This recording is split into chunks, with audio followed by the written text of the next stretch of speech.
This episode is brought to you by Midwest Fire. For more than 20 years, Midwest Fire has been manufacturing high-quality tankers, tanker pumpers, and fire rescue vehicles in the United States and Canada. Keeping firefighters safe while enhancing their capabilities is what they do best. To learn more, visit them at midwestfire.com. Hello and welcome to episode 15 of the Situational Awareness Matters radio show. I'm your host, Rich Gasaway. The purpose of this show is to improve situational awareness and decision-making for individuals and teams who work in high-risk, high-consequence environments. The SAMatters mission is simple: to help you see the bad things coming and time to avoid bad outcomes. In this episode, we'll discuss how radio traffic can impact situational awareness, and I'll share a near-miss incident where a firefighter fell through an open crawl space hatch in a floor left open by other firefighters. And I'll take on a question from a community member that I will say inquiring minds want to know. How many programs do I do a year, and what does it cost to host a Situational Awareness Matter tour stop event? A frequent contributing factor to firefighter casualty events is too much radio traffic. This can have a significant impact on first responder situational awareness because it becomes nearly impossible to take in, process, comprehend, and remember the volumes of information being transmitted over the radio when communications is not disciplined. This article explores some of the causes of the problem and makes some recommendations for improving radio discipline. Have radio, must talk. On numerous occasions, I've had the conversations with fire chiefs and other officers who said they regretted issuing a radio to every member. They said the concept was good, give everyone a radio in case they get into trouble, they can call for assistance.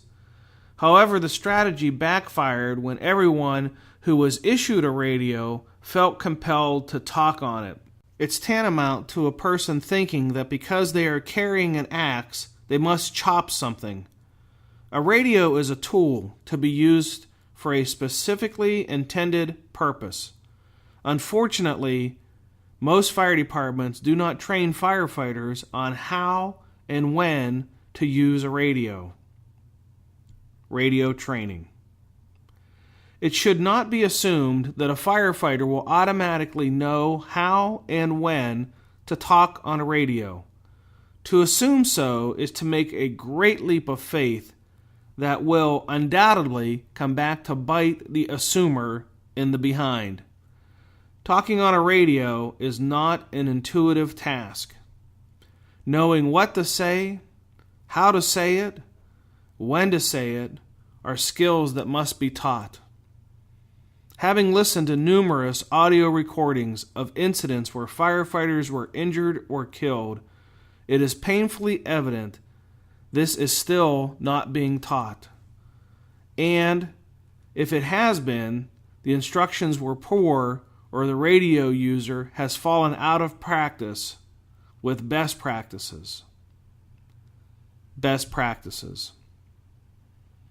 Radio transmissions can provide critical clues and cues that, when transmitted properly and timely, can be a tremendous asset in the development and maintenance of situational awareness. Those demonstrating the best practices in radio usage know what to say, how to say it, who to say it to, and when to say it. And perhaps equally important, they know what not to say, how not to say it, and who not to say it to, and when to stay off the air. Prioritizing radio messages. I recently had a discussion with some firefighters about their radio discipline. After deciding their incident management was hampered from too much radio traffic, they have embarked on a mission to revamp how they use their radios. They've decided radio transmissions fall into three basic categories: urgent, necessary, and unnecessary. For the urgent messages, the transmissions will start with the word urgent, followed by the message. The department is developing a list of examples of urgent messages and training their personnel on why those messages would be considered urgent. Necessary radio traffic will not have a preempted word, and the department will provide members with a definition of necessary radio traffic along with some examples. Unnecessary radio traffic will be defined, and a sample list will be provided to members. Unnecessary radio traffic will no longer be transmitted over the radio. Instead, it will be stated face-to-face by mobile data computer or will not be communicated at all. Cadence and key phrases. The department is also going to adopt a cadence protocol. Cadence is when the same thing is said on the radio in the same order or sequence every time. For example, when giving a progress report or an update report, a crew may employ an acronym CAN, conditions, actions, needs. Or when calling a mayday, the department may use a lunar report, location in the building, unit designation, names of personnel needing assistance, air supply remaining, and resource needs. The department is also going to adopt key phrases that will be used to communicate a broader concept in a short phrase. Personnel will be trained on what the key phrase means, so when communicated, the meaning is commonly shared and understood among the sender and the receiver. Audits. The fire department is going to conduct audits of recorded radio transmissions to ensure the new procedure is being followed. As with anything new, this procedure entails a paradigm shift for how the department uses radios. They should expect to show steady progress toward changing habits. It's important for the audits to be conducted on both significant alarms and non-significant alarms. The habits developed during the many non-significant alarms will become the automatic performance during the significant alarms. Ensuring the procedures are being used consistently across the board is important. Now I want to share some advice. Radio communications is critical to the success of an incident and is vital to the development and maintenance of situational awareness. Disciplined communications reduces the possibility of radio channel overload, and it reduces the possibility of cognitive overload of those that are listening to the radio. Reducing the amount of unnecessary radio traffic will also reduce the possibility that personnel operating at the scene, including the incident commander, will not tune out the radio because the volume of chatter is impacting their ability to comprehend other things. The brain only has a limited capacity to process information under stress, and it's not hard to overload the brain. Reducing radio traffic to urgent and necessary messages is a best practice that will improve responder safety. Now here's some discussion questions you can have with your members. Develop a definition and create a list of urgent and necessary and unnecessary radio transmissions. Attain an audible tape from a recent significant event that your department has had. Categorize the radio transmissions that you listen to on that tape as urgent, necessary, and unnecessary. Record the percentages of airtime from the incident that were dedicated to each category.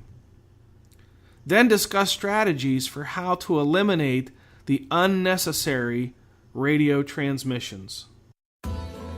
If you're interested in attending a live event, you can check out the Situational Awareness Matters tour stop schedule at SAMatters.com. Click on the Program and Keynotes tab below the header, then click on the Events Schedule tab. If I'm in your area, I hope you'll consider attending a live event. If you're not able to attend a live event, consider signing up for the SAMatters Online Academy. The Academy contains videos and articles that cover the same content as the 3-day live tour event, delivered in 14 modules that you can go through at your own pace from your own computer. The Academy Plus version includes 4 books that are referenced throughout the Academy. The Plus version is a great bargain because the tuition simply covers the costs of the books, making the Academy free. Just click on the link below the header on the SAMatters homepage titled Online Academy.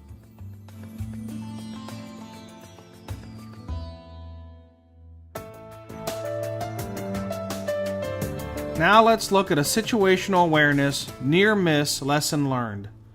This lesson comes to us from the Firefighter near-miss reporting system, where lessons learned become lessons applied. Crawl space opening not identified.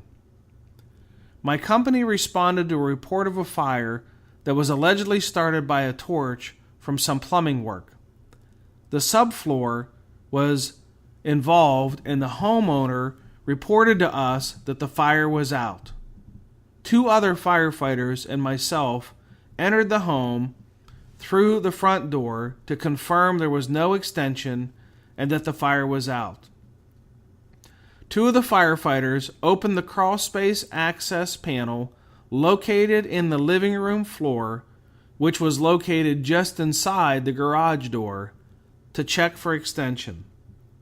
They left the access panel open in case they had to make a quick egress. A 3rd firefighter on the crew entered the house from the garage and was unaware that the crawl space access panel had been left open. The 3rd firefighter stepped into the hole and fell into the crawl space.